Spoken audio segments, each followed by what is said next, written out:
Dewalt 20 volt max XR brushless cutoff tool. This is how you install a blade onto it. First thing you want to do, obviously remove that battery from it, get that out of the way. And then we want to remove this piece right here. So what we're going to do is just unscrew that to loosen it a little bit. And then we've got this little lock button right here, which will drop it right out of place, and we can remove the piece itself.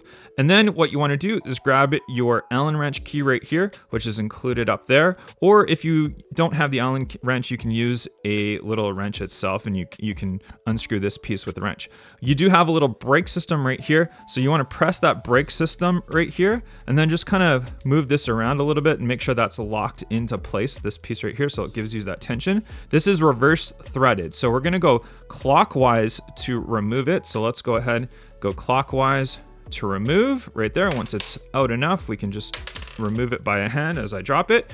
And then there is two pieces on here. So we can remove these two bolts right here.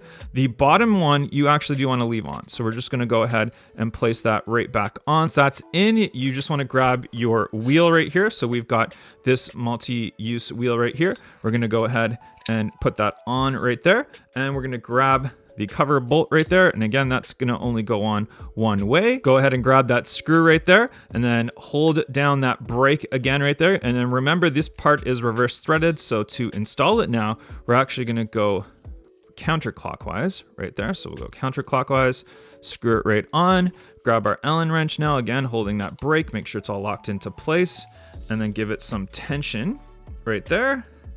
Perfect. Tension is good. And then we can put that Allen wrench key back right into that slot right there. Nice little storage area at the top. And grab our battery. And now we are good. Good to go. Perfect.